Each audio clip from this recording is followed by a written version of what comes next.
പൊതുപരീക്ഷാ നിയമ ഭേദഗതി ബില്ല് പ്രധാനമന്ത്രിയുടെ ദൃഢനിശ്ചയത്തിന്റെ ഭാഗമാണെന്ന് കേന്ദ്രമന്ത്രി ജിതേന്ദ്ര സിംഗ് ഇന്ന് സഭയിൽ വ്യക്തമാക്കി. അതുകൂടി കേൾക്കാം.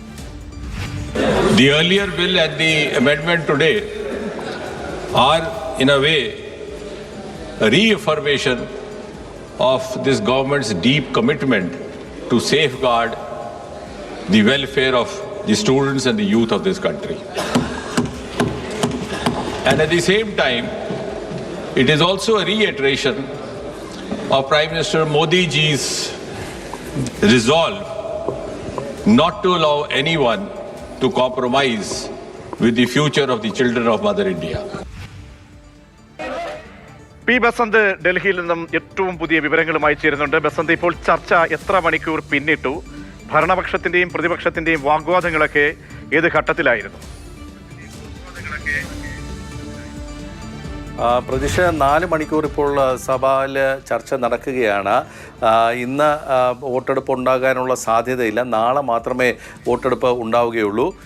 പ്രിയങ്ക ഗാന്ധിയാണ് അതിരൂക്ഷമായ വിമർശനം സർക്കാരിനെതിരെ ഉന്നയിച്ചത്.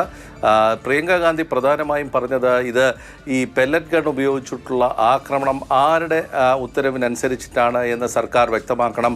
ആഭ്യന്തരമന്ത്രി അമിത്ഷാ ഇക്കാര്യത്തിൽ വിശദീകരണം നൽകണമെന്നാണ് പ്രിയങ്ക ഗാന്ധി പറഞ്ഞത്. അതോടൊപ്പം തന്നെ ഈ യുവാക്കളുടെ സ്വപ്നം കവർന്നെടുക്കുന്ന സർക്കാരാണിത് എന്ന് പറഞ്ഞുകൊണ്ട് രാമക്ഷേത്ര മോഷണം അടക്കമുള്ള വിഷയങ്ങൾ പരാമർശിച്ചുകൊണ്ട് പ്രിയങ്ക ഗാന്ധി കടുത്ത ആക്രമണമാണ് സർക്കാരിനെതിരെ അഴിച്ചുവിട്ടത്. നാളെ രാഹുൽ ഗാന്ധി അടക്കമുള്ളവർ നാളെ സംസാരിക്കും. നാളെ ആയിരിക്കും മിക്കവാറും ഇതിൻ്റെ വോട്ടെടുപ്പ് നടക്കാൻ സാധ്യത എന്നാണ് ഇപ്പോൾ ലഭിക്കുന്ന വിവരം. നേരത്തെ ഈ വിഷയത്തിൽ പ്രഹ്ലാദ് ജോഷിക്കെതിരെയുള്ള ഒരു പരാമർശമാണ് വലിയ തോതിൽ ബഹളത്തിന് വഴിവെച്ചത്. അത് ഗുജറാത്തിലെ കലാപവുമായി ബന്ധപ്പെട്ട് ബിൽക്കിസ് ബാനുവിനെ ആക്രമിച്ച കേസിൽ തടവിലുണ്ടായിരുന്നവരെല്ലാം വിട്ടയക്കുന്നതിനെ പിന്തുണച്ച ആളാണ് പ്രഹ്ലാദ് ജോഷി എന്നുള്ളൊരു പരാമർശമാണ് വലിയ ബഹളത്തിനിടയാക്കിയത്. ഇത് സഭാരേഖകളിൽ നിന്നും നീക്കം ചെയ്യണമെന്ന് പാർലമെന്ററി കാര്യമന്ത്രി കിരൺ റിജ്ജു പറഞ്ഞു. സ്പീക്കറും അത് നീക്കം ചെയ്യുമെന്ന് പറഞ്ഞിട്ടുണ്ട്.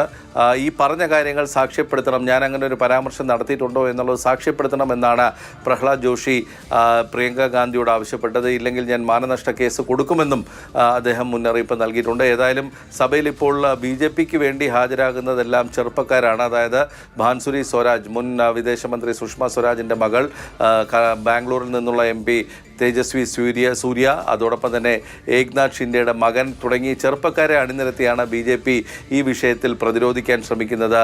ഇവരുടെ പ്രസംഗങ്ങളിലൊക്കെ തന്നെ ജെൻസി ഉപയോഗിക്കുന്ന വാക്കുകളും ഉപയോഗിക്കാൻ ഈ BJP NDA നേതാക്കൾ ശ്രമിക്കുന്നുമുണ്ട്.